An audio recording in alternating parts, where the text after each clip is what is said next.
Today I'm putting my acrylic paint marker stash to the test. I bought the JusArt dual tip set and I can't wait to try them out. Before I jump in, I want to do a comparison with the other paint pens already sitting in my craft stash. This consists of two different brands I bought years ago and a new paint by number kit I just picked up on a recent Michaels trip. First up are these Artist Loft acrylic markers. I only have a few shades that came in the base set, but they feature a 2mm bullet nib. Next are these mystery pens. I'm not even sure what brand it is. I bought them on Amazon back in 2022, and the listing doesn't even exist anymore. They have a 0.7mm fine tip, and it'll be interesting to see if they even function after sitting unused for so long. And finally, I have this paint by number kit that I grabbed at Michaels because I loved the vibrant palette and the art style. The pins inside the kit are Artist Loft dual-sided with a fine nib and a brush nib. Now let's take a look at the new JusArt set. It comes with 72 quick-drying water-based colors that are double-sided, giving you a 1mm fine nib and a 1.5mm brush nib.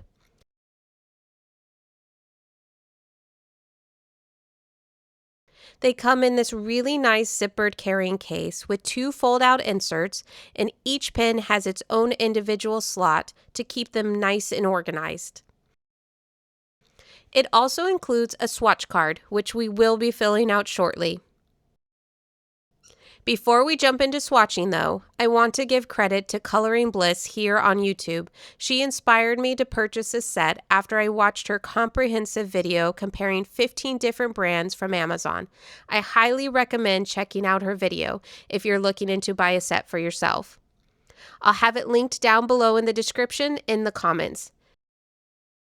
And with that, let's get to swatching. Also featured in that video was this automatic paint shaker. I thought it was such a great idea that I had to buy one to go with my new kit.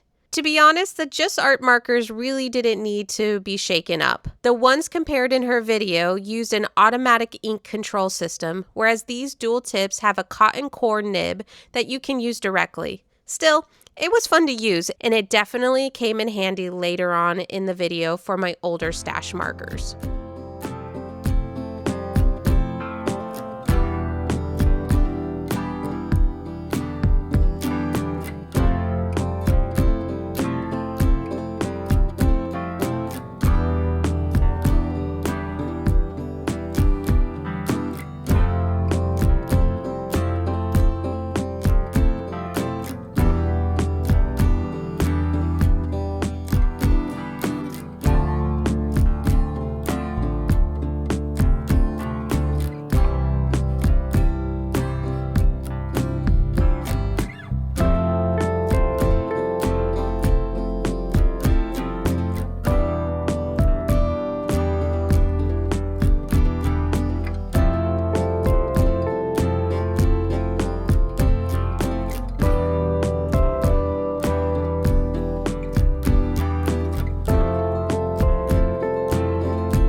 Now, out of all 72 markers, I only ran into one issue, and that was with the gold. When I first tried the brush tip, the color came out looking a little bit more orange than gold. But when I flipped it over to the fine tip, it came out a true gold. And on closer inspection, the brush side looked dry and spotty. No matter how many times I ran it through the paint shaker, I couldn't get it to cooperate. But one temperamental brush out of 72 dual-sided pens isn't too bad in the grand scheme of things, and overall, they were really nice to use and the colors are so very vibrant. Next, I started swatching that mystery Amazon brand from 2022. These were very scratchy and absolutely required the paint mixer to get any ink flowing. Once they started, some spilled out way too much paint, and 3 of them wouldn't release anything at all. To be fair, they are 4 years old and have hardly been used, so I'm sure that has a lot to do with it. The colors looked nice on paper, but they were not enjoyable to use. They were definitely not quick drying, and I smudged a lot of them accidentally, and a lot on purpose, just so I can move on to the other markers.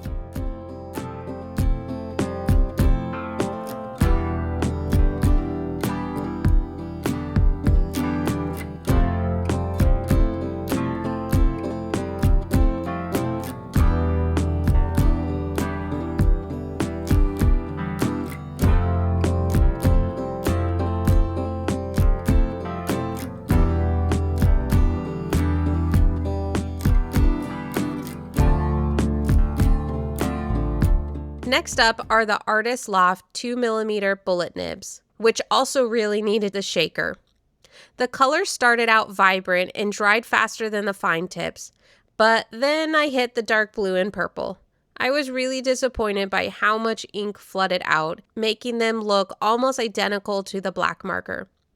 At least the pack came with a nice light blue, but I really wish the purple was much lighter. The white marker unfortunately also didn't work at all. Again, this could totally be my fault since they've been sitting unused for who knows how long, but I won't take credit for the purple not purpling. That mess made me want to see the blues and purples across all sets. Doing them side by side like this really makes the JusArt markers stand out, not just in color payoff, but in ease of use. Moving on, we have the Artist Loft Paint by Number kit. I was pleasantly surprised by these. They did need a turn in the paint shaker, but once they were ready, they were really nice to use, making them much more comparable to the JusArt set. It seems like time plays a huge factor with acrylic paint pens, which feels like an obvious realization now that I say it out loud. I'm happy these did well because I'm really looking forward to completing this kit. Also in my cart when I ordered the new markers was this adorable coloring book, Tiny Gardens by Coloring Book Cafe. In the back, there is a built-in swatch page, and I've always wondered how different the color vibrancy looks on the thin coloring book pages compared to the premium swatch paper. So I picked out a rainbow palette from the JusArt set to see how they stacked up against the original card. And honestly, I think it's pretty spot on. Taking this comparison a step further, I wanted to see how much of a difference it makes to color the exact same picture on thin coloring book paper versus heavy-duty medium grain mixed media paper. So I broke out my light pad and traced the design. I picked this specific page because we are also going to do a comparison with my Ohuhu alcohol markers later on. I'll be honest, I was a little nervous at first, and on brand for me was overthinking everything. Worrying about covering up the line art and being hyper aware of my stroke direction. But truthfully, neither of those things really mattered. Once I realized that, I was able to relax and just enjoy the process.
Coloring on the mixed media paper felt like a premium experience. The way the paint glides onto the surface was so satisfying.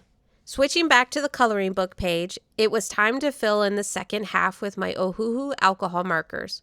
This was also such a relaxing session. I love using alcohol ink for coloring. It's so satisfying to watch the color lay down so smoothly.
Switching back to the mixed media paper, I honestly didn't have a plan. I just wanted to get color down for comparison, so I started mindlessly doodling all around the border.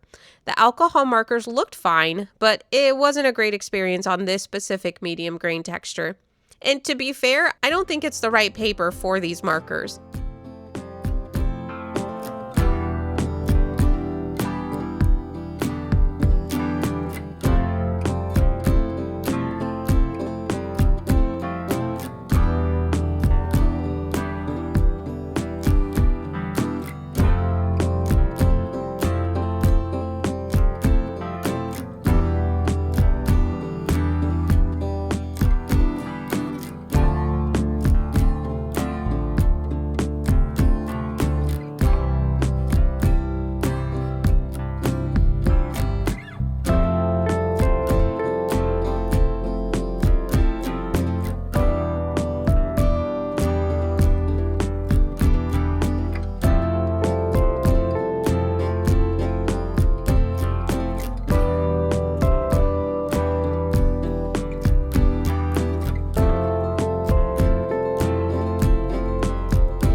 I brought the JusArt markers back out to layer on top of the doodles, but the paint didn't really pop as much as I wanted to. So for mixed media paper, I think I'll stick to using just the acrylic paint markers on their own. However, layering the acrylic paint markers over the alcohol markers on the coloring book page unlocked my absolute new favorite technique.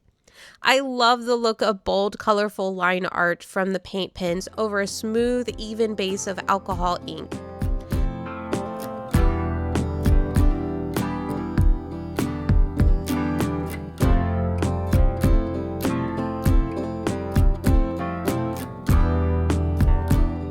I did try to add some texture and shading with colored pencils on top, but it doesn't really show up on camera. All in all, I love both pictures. The colors are super vibrant and the new pens handle beautifully on both paper types. In all honesty, the only real downside to the coloring book paper is that it looks a little wrinkly now that it's all said and done. Let me know in the comments what you think of these markers and which outcome you like best. Thank you so much for watching, and I'll see you next time.